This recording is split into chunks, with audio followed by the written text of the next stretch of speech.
And ladies and gentlemen, he's one of the all-time greats, my buddy, Mr. John Wayne.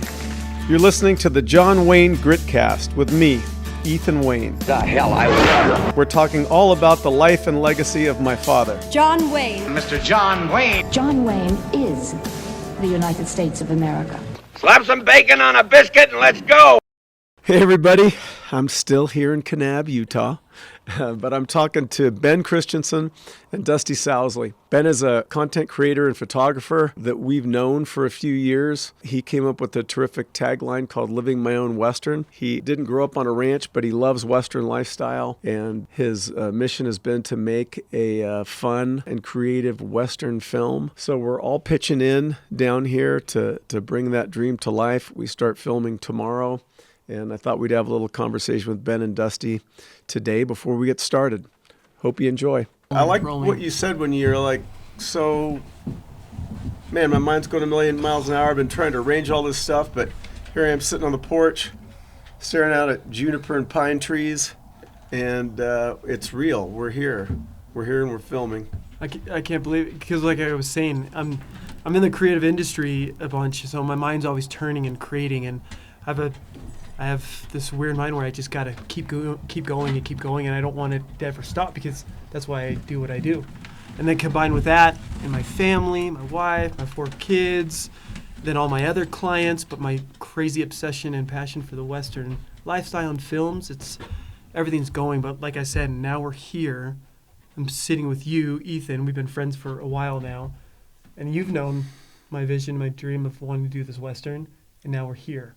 It's just, I wasn't sure if the vision of the dream was to do the Western or to make sure that my character dies immediately in the beginning. Exactly. I was like, hey, the best is when I called you. I'm like, hey, I want to see if you're interested. If you're not interested, it's great, but I have this role I want you to play. I want you to play my dad. And because in real life, my dad has played a huge role in my life in this everything. And you're going to meet him this week. I feel like I know him. I know. You're going to meet him. But and I thought about my dad actually playing that role, but I kept on thinking about you, our relationship, and us talking back and forth, and our even, same things that we have interest between your dad and then my dad. I feel like we're in the same spot in a lot of ways, and I was like, man, I just want you to play that character. So when I called you, and you were down, you understand, but I was like, hey, you're gonna die though, but it's a good death. You're not some weak character. You're gonna put up a fight. You're not crying about it, and you're gonna just send me on my way. It's a good, solid death. I'm going to go back and see your mom. Yes. Spend some time with her again. Exactly. Where'd you all start? Let's go back before Ben and Dusty. Yes. Let's go back to Ben as a little boy. Where'd all this happen?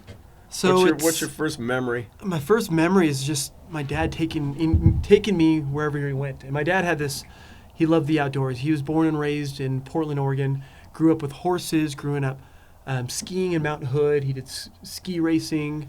His dad would take him on the boat. They did water skiing, just always outside living, just doing all this adventurous stuff.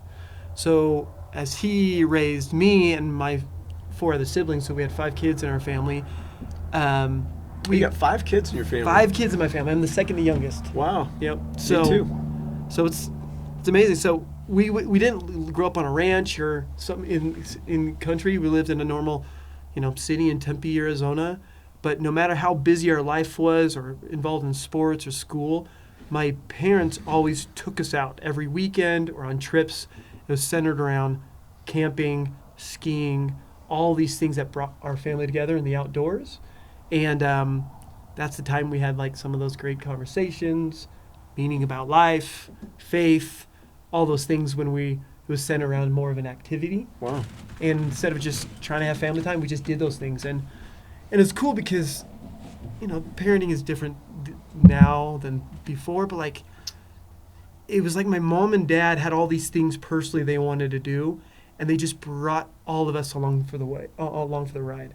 So by doing that, it made us all kind of be competitive, but also uplift each other and want to always be good as my dad or my mom, and to keep up with them all the time. And they didn't really cater around us. They just did their thing, and it kind of brought us together. And it's hard with me being a parent now. We think about our kids all the time, and I feel that's shifted where we're like, what do the kids want to do? Or what do the kids want to eat? Or this, and that.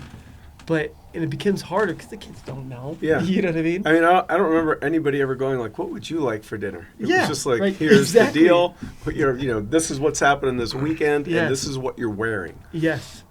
Not all these options because Yeah. kids don't know. We They didn't don't know. They have no clue. So I would be back from school in elementary school, and I see my dad packing up his big Suburban. Had no idea where we're going, and then we'd be there. You'd grab his couple horses, and we'd go in the mountains and horseback for 3 days in camp. Oh wow. Or he would have all this climbing gear, and we're all of a sudden going to girls' camp, and I'm his helper, and we're leading all these girls' camp retreat, teaching them rappelling, and I'm just his helper. Wow. Or we would go, on a water ski trip or things like that. It was just, we always did that. So I knew, even though I had no idea what I would want to do for a career, for a living, and it was like a big fear in my family, like, what is Ben going to do? Holy crap. We're just nervous about him. I just knew I needed to do something outside and something I love. And that's kind of just where it kind of started. And it just, from there I got into... Did you do high school? Yep, I did high school. And then as I kind of grew up and get into high school, I was in the outdoors and doing stuff. I found, in my generation, skateboarding. And then I fell in love with wakeboarding because we would go to the boat a lot. Then I got really into that, so I started competitive wakeboarding and got involved with that, which that was my life for a little bit. And then I kept going from there. Then at that time, I was in, just being outside, being all over the place, but I took a pause in my life and I served a mission for my church for 2 years. So I took a break and I got to really focus on what I wanted to think about in life. Where was your mission? And of all places, Rock Springs, Rawlins, Wyoming. Really? And then I was out there for 6 months, and then the remainder of the time, of all places, is around Salt Lake. So I got to be in the heart of the LDS faith in Salt Lake, but then I got to be in the most remote ranches and small little towns in Wyoming. So. And you just got to go door to door and talk to people. Yep. And it was cool because the whole focus in there, why that was such a learning experience for me was figuring out kind of where I came from, but learning everyone's different lifestyles, cultures, and the whole purpose of that mission was just to talk with people, help people in any way. Times we would talk about faith, God, Christ, or sometimes we're just helping people with yard work or dealing with family mess where how can we help or loss of family or anything like that. And it helped me to really take my life, put it aside for 2 years, and really think about what I really want after that mission. Where do you live when you're doing a mission?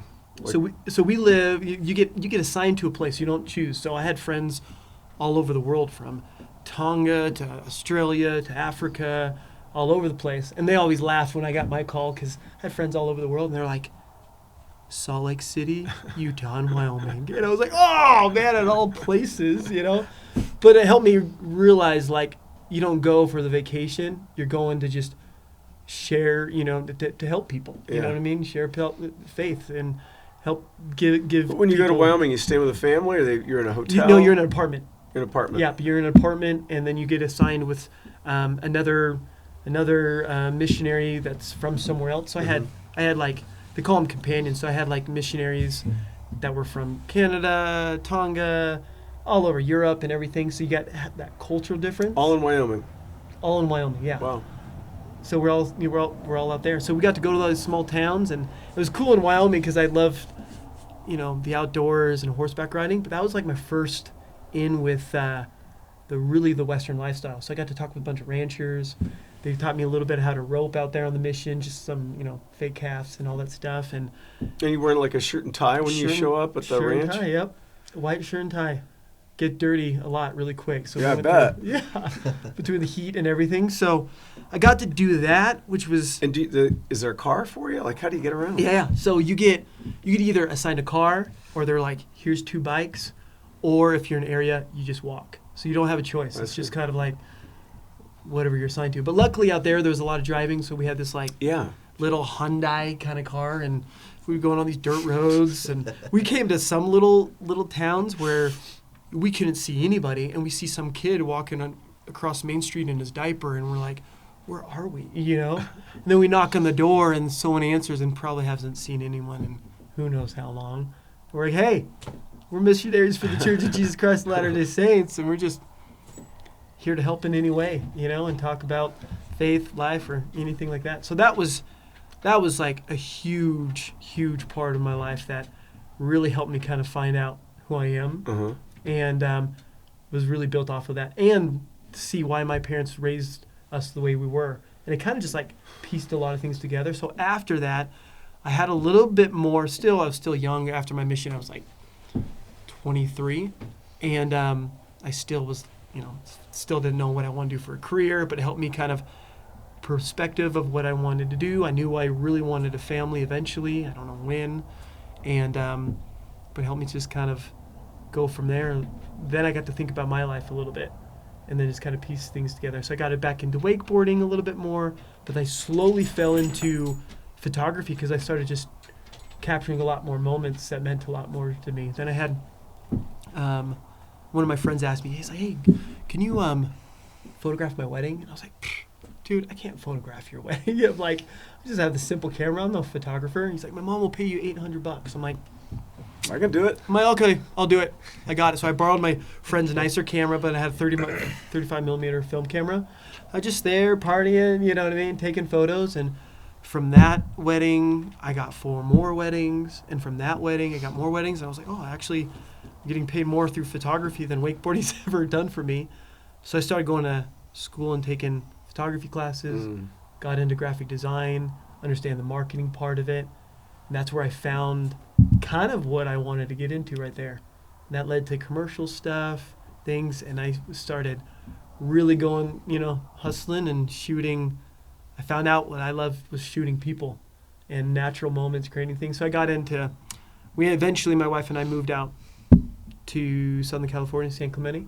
I booked some of my biggest clients there, and then that led me to the outdoor industry. So we moved out to Park City and shot a bunch. I traveled all over the world shooting backcountry skiing, all the outdoor stuff that I grew up doing with my family. We went down in Chile to New Zealand to all that stuff, from base jumping, photograph all that stuff. And then after that, we went back to Arizona, and that's when I was like, okay, I'm 8 years deep in photography and doing all this stuff, shooting for everyone else. And I was like, what's my story?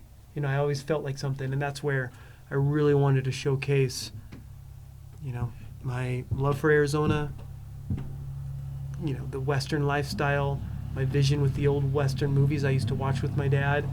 And a lot of people came up to me and were like, the Western lifestyle or the Western industry, there's no money in it. That's a career suicide, but I just, this itch I wanted to share with it. And I just went to town and I started sharing my vision of my Western lifestyle in photography.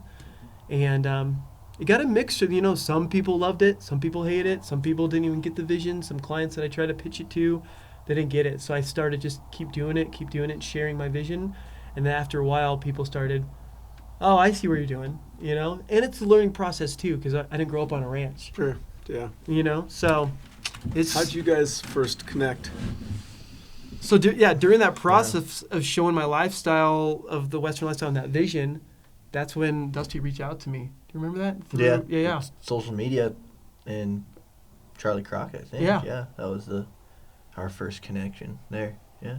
So that was that just to do something with Charlie? No, he reached out to me first. He said something like, "Hey, I seen what you're doing, and I'm a huge passion in the outdoors as well and the Western lifestyle." Yeah. He's just like, "This is what I specialize in, and I'm here to help. I want to contribute," and that meant a lot to me. Yeah, because I saw he was always shooting stills, and I was like, "That's cool." Like that's where I started, was shooting stills, and then I slowly found this passion for motion. And so when he kept shooting stills, I saw him messing around with motion, and I was like, "Hey, I'd love to link up with you and shoot your motion stuff and collaborate on that." Yeah. And then 10 minutes later, he's like, "Call me." That's how it is. I called him. I remember I was sitting in the coffee shop, I was like, "Oh, that was quick. All right." Yeah. Had a conversation in the parking lot, and then. And then did you guys do a Charlie Crockett video, or you just went straight to the valley? No. So how that worked is I'm friends with Charlie Crockett, and we did another shoot for this clothing company, Eli Cattleman, and I photographed him just for clothing before one of his shows. That's where we first met, but we clicked and started talking about Westerns. And then he had some music videos and new things that he wanted to basically release soon. Then we had this idea. I'm like, "Hey, how about I do this music video for you, but let's do it in a different way and almost like a Western short, a 10-minute short highlighting one of your songs. So that's what how the Valley started. And that's when I called. I was like, hey, I actually have a project. Me and Charlie are working on this short. You're just going to have to show up and trust me, you know? And Charlie's going to be there. People can add wardrobe, neighbors, and everything. And we filmed everything in 24 hours thrown together. And it was like a glorified music video, but it was a fun Western short. Yeah. So the Valley was the Western short we created built off of Charlie Crockett's album called The Valley. And it was just this one song, Welcome to Hard Time. No, not Welcome to Hard Time. Valley. It was The Valley. Yeah, it was The Valley. And so it was, it was just that Western short, a 10-minute short that we made. And that was just fun. That was the first time that we get able to work together. So first time we met, everything met at the gas station, and we were like, all right, let's do this. And like everyone showed to me, and we went to one of my friend's ranch, and I was like, okay, there's no script. This is what I have in mind. You're doing this. You're doing this. I'm going to get dragged from a horse. You're going to blah, blah, blah, blah, And we had a blast. So we all talk about it. Like, that was one of the funnest days. You did it in 24 hours? Yeah, Yes. it was absolutely wicked. It was And I kept all time. I kept on checking in with everyone. I was like, okay, we can stop and eat or anything, or let's keep going. They're like, let's keep going. Let's keep going. Yeah. Like we finally went to bed probably 2, 3 in the morning. Yes. Got up at like 5, and it was just like, all right, we're good. What's left? Exactly.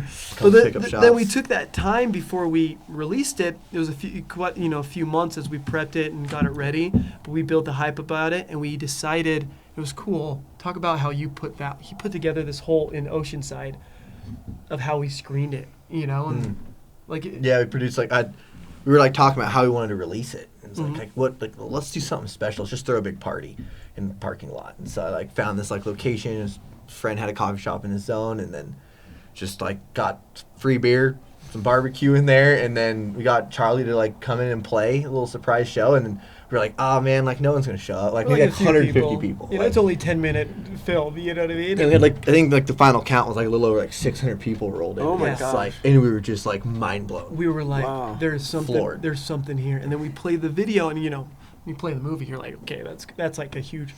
Okay, here it goes. But Yeah. like, everyone saw where we're going and where it can go, and the response was just amazing. It was kind of emotional for us because we're like, this is unreal. And then right when the film done, before we even talked about it, we lit up the stage and Charlie started playing.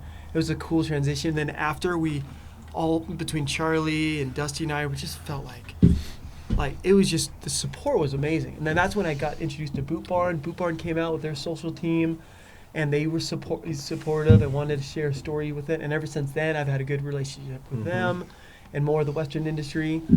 So the world was ready for more then. Yeah. And we were ready. We're already planning the next Yeah. one, what we're going to do. And then, of course, good old 2020 hit, And then Because we snuck that in like 2 months before all the shenanigans went down. exactly. So we were able to release that, but then 2020 and COVID and all that stuff, which was not a blessing, but it helped us really sink in over the last couple of years or something to really what we wanted to do now. And how, what difference and what else we want to put to it. And I think that's what's brought us here now. It's just Cool. crazy. Well, we're sitting here in Kanab, Utah. If you don't know where Kanab, Utah is, it's in the southwestern part of the state of Utah, very close to the Arizona border, in an area called the Arizona Strip, which is some of the most remote country left in the lower 48. And really sort of also the last landscape that I think housed true outlaws, right here in the Arizona Strip. So it's a cool and appropriate place to do a project like this, and the legacy of the area in Western films is pretty, broad and deep. I'm excited to be here. I haven't had a lot of time to go play and do something like this, and it's just like my mind relaxes with the thought of like being able to come out here and do this. And yeah, be careful because I might. Like right as you guys think I'm dead in the scene, I might just pop back up and go, you know what, I'm okay. Let's keep going. Yes, exactly. Let's keep going. I'm doing pretty good. Few bullet holes, you're ready to go. Just winged me, son. Or right at the end of the film, like He pops up. He pops up like, I was just sleeping. guys, I have like this, what? This weird disease that we didn't know about. Oh, that's funny. Love it. So we got Ben's early life, Dusty. Where are you from, Dusty? Washington State. Grew up on a Washington little State. island in the South Puget Sound. Where? Fox Island, Washington. I know where Fox Island is. Right on. Wow, Good we have a little place area. in Squim. Oh, really? Yeah. Love we that run an area. RV park and a cabin rental thing up there. Oh, killer. Yeah. I love my it dad, up there. Somehow my dad ended up with it, and we've been running it ever since. That's awesome. Yeah, it's beautiful up there. What's it called? Does Fox Island have ferry service or just a boat? It's a bridge. It's a bridge? Yeah, it's a bridge. It connects Okay. right into Gig Harbor, which is like the more proper, I guess, town, if you will. Okay. We had like a gas station on the It was- little island. It's but- been a while since I spent time up there, but awesome. I've been to a couple where you can like take a ferry to one, but then you have to take a little skiff over to the other one. But people still Yeah. live on it. Yeah. You know, they're still living on these Yeah. insane little paradise islands. We had the island I grew up on had a bridge to it, and then there was a little island off of that, and you had to take a little skiff out to that, like a little flat And boat. people lived on it. Yeah, there's like 4 or 5 houses on it. Yeah. Lighthouse is the coolest. It's called Tanglewood. Always wanted to live there. Wow. Oh my gosh. But yeah, it's a special place. I miss it. I want to get back up there. Yeah. We need to look go up there. around. That'd be awesome. Oh, yeah. I'd love to see all that place. And you Oh would get heck up- yeah, oh yeah. my gosh. It's awesome out there, just running boats. Like, cause that's like the one thing we've always bonded on was like being on boats, like Yeah. all summer long. It's like that's all we did up in Washington State as well. So Anytime he's in town, he sleeps on my boat. Yeah. And- Oh, that's cool. Like, can I sleep on the boat? yeah, because he sleep on the boat, you know. Yeah, go cliff jump and stuff like that. Yes. Is the boat running?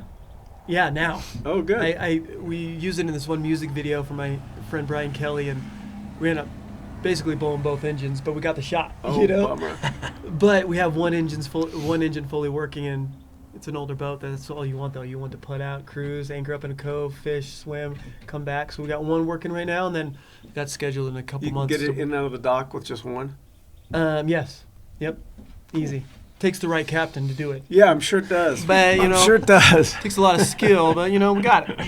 Gets the job done. Has like 4 remote control boats like pushing it out. Exactly. Oh, but man, when that's out on the water, man, it just shines. It's just great.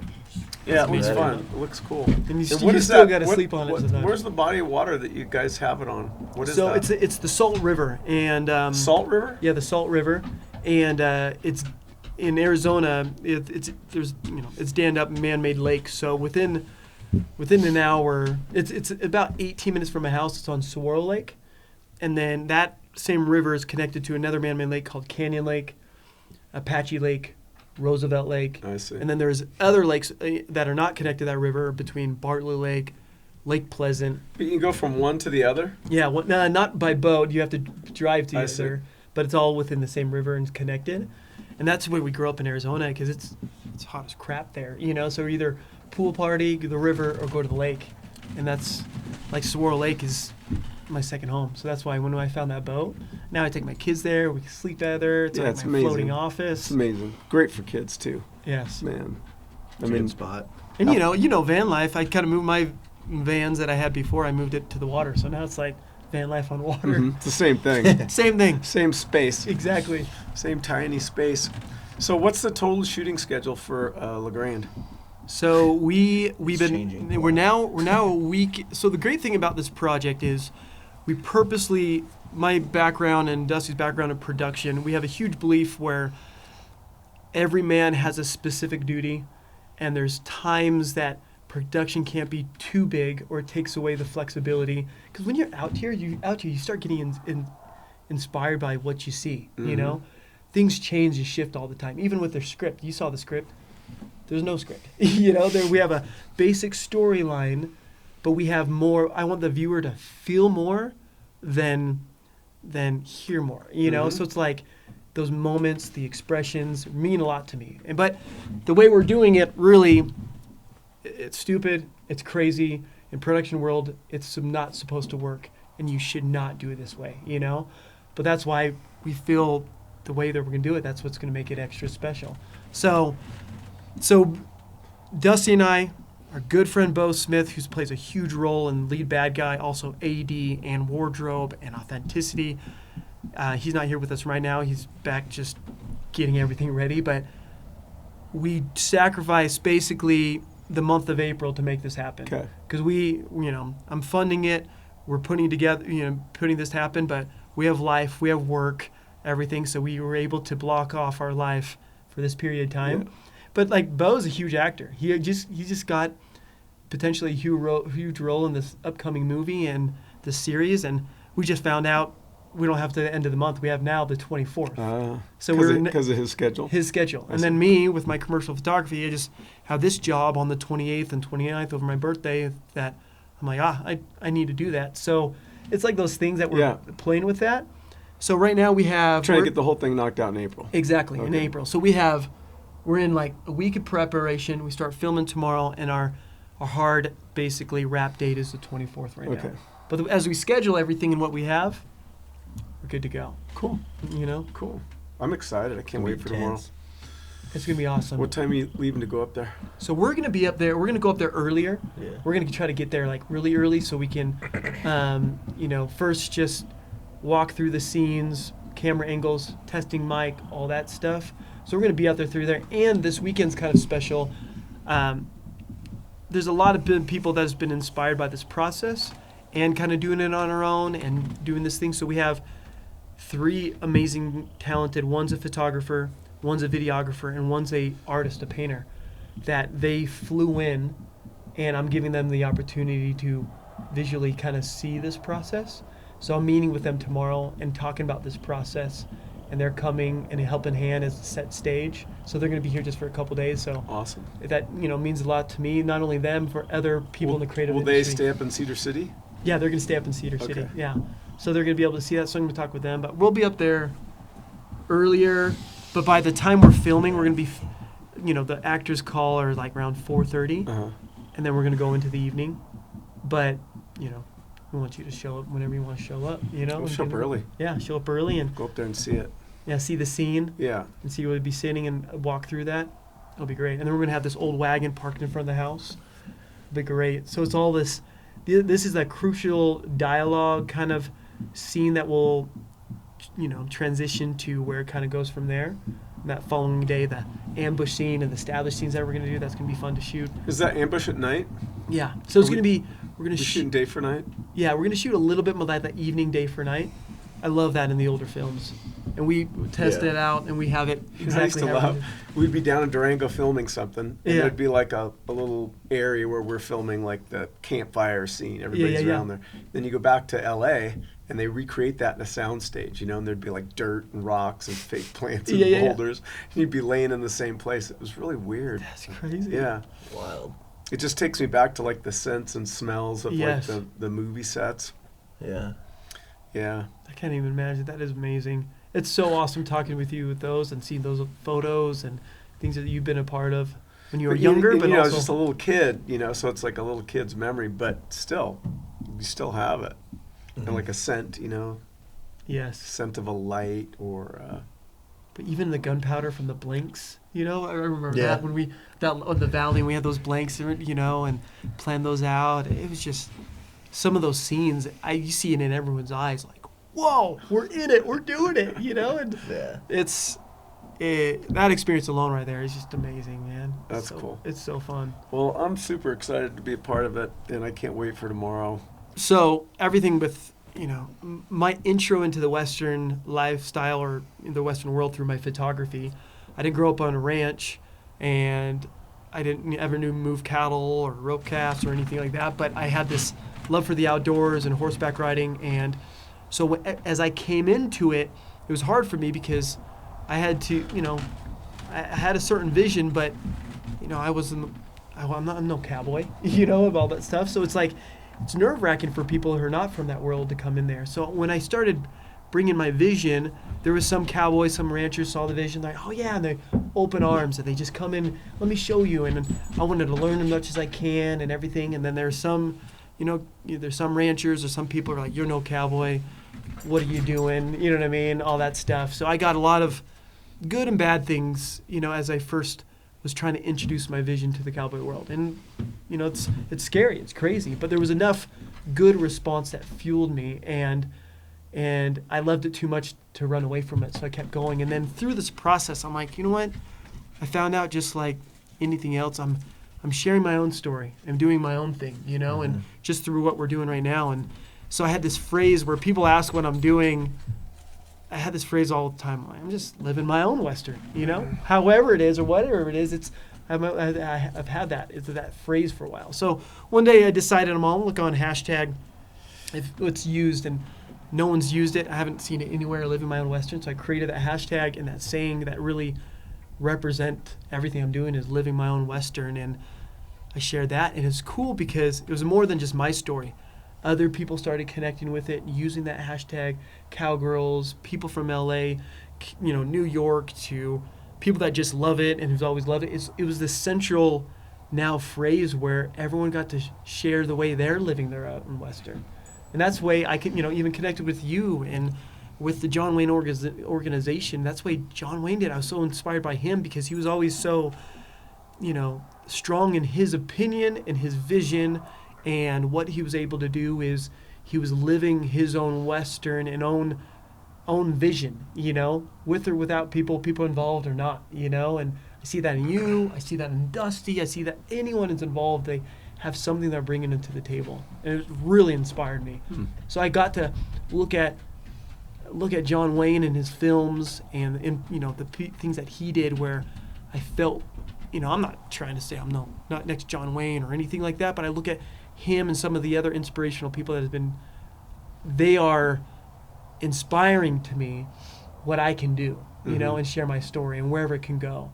That's it, and even with the things that he did, with you and his family and all that stuff and his views on life. It's like, it's more than just film or acting or being that role. It's a lot of the way he carried his life that's fueling me to do this whole crazy thing we're doing, Yeah. And his characters, they really, living my own Western fits.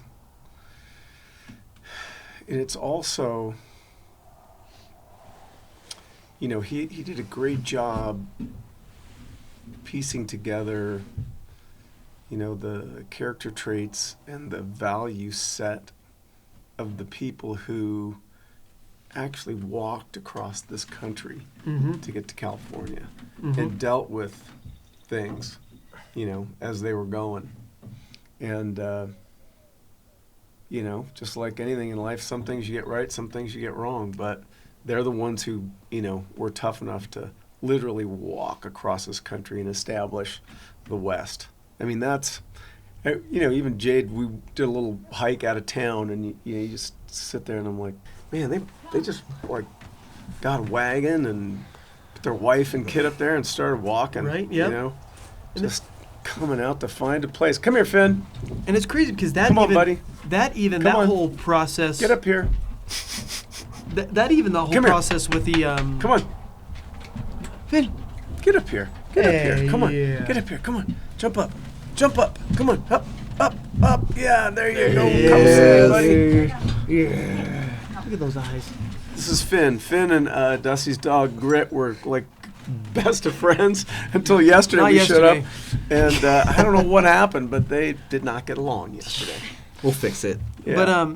But even that whole process and everything they traveled and everything, that's inspiring even to behind the scenes when Dusty and I worked together for the whole production part of it.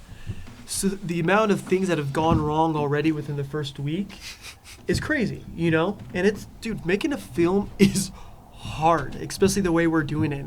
And I've had so many people reach out to me, and support in one way or another. But the way we're doing it, I don't even know if it'll work with. If someone came to me with a script and wanted me to direct a film for any other kind of movie, it probably even wouldn't work. But it works for Westerns, and that's what we know. And even with the things that are going wrong, if they can, as they're going across these plains in the valley to move in California, all those, if they can make the adjustments and changing in life and all that stuff, we can make and the changes and everything we're doing on our side in production to still be able to make the film. To pull it off, yeah. It takes the right people that can just be sleeping on bedrolls in the house that we rented for the month, and adjustment, no sleep to sleep or wearing multiple hats. It's like, there's no prima donnas in this group at all. That's right. Let's switch hats. There it is. Let me see that one. This was actually my grandpa's hat. This is unbelievable. This is a John B. Stetson. Yep. Wow. There it is. How's that? Oh, that is good looking. Heck yeah. There's something about that hat. This is a really cool hat. It's I a really, like that, Dusty. Ooh, Dusty. Got a big head. That's between the tall crowns, everything, the details of everything for the wardrobe that we're putting into is so much because I really like the wardrobe you had. Those are your outfits I saw on the wall Yeah, yesterday. yeah. Those are great looking outfits. and it's coming Yours together. look great. Yeah, I'm Walking very downstairs and comfortable in seeing, mine. I was like, Yeah. heck yeah, it looks great. I'm a little scared of the boots, but we'll see. Hey, we'll be good. We're gonna be getting them After just those right. whites, man, I spent the last month with those whites. They've just turned me into a little baby. Oh, man, those are hard. The ones that we found, they're gonna fit good, or worst case scenario, they're gonna be looser. So, cool, we're good. With the movie, once we're done and we're filming, our goal is we're not gonna take a couple years and release it down the road. We're sharing the process through social media as we build it. That's something different too. We're not hiding anything. We want to see the world. Show the world the process of our film. So when we edit it, we're going to show a little bit of the process of editing and continue to market and show what we're doing. But then we're going to try, or hopefully if everything goes well, we're going to try to release it and start our first screenings this winter, fall to winter time. And we're going to, you follow at Live in My Own Western, not Live in My Own Western, Le Grand Film. And then you'll be able to follow that process. But what we're doing after is we're excited. We want to do these screenings in Southern California, Arizona. We have one scheduled in Marfa. Stetson was potentially wanted to be involved with the one in New York. And, we'll still talk if we want to do something at the John Wayne Museum, which would be awesome there. Yeah. In Fort Worth would just be great because a lot of people involved are from that area too. So, and we kind of like what we did with the Valley. It was such a great moment. We now want to do one of those releases, but in multiple places for a good while. Cool. And then we'll be able to release it online where people can buy and rent it, and Awesome. Heck yeah. So that's the plan. But until then, we're gonna make a good Western film. Yeah, let's go do it. Right on. I'm ready. We're heading for Cedar City. Cedar City. Cedar City. That's a good drive. All right, thanks, you guys. Thank you. Thank you so much for listening to the John Wayne Gritcast. Make sure you subscribe so you never miss an episode. If you like what you heard, give us 5 stars in the Apple Podcast app and follow us on social media at John Wayne Official. Slap some bacon on a biscuit and let's go.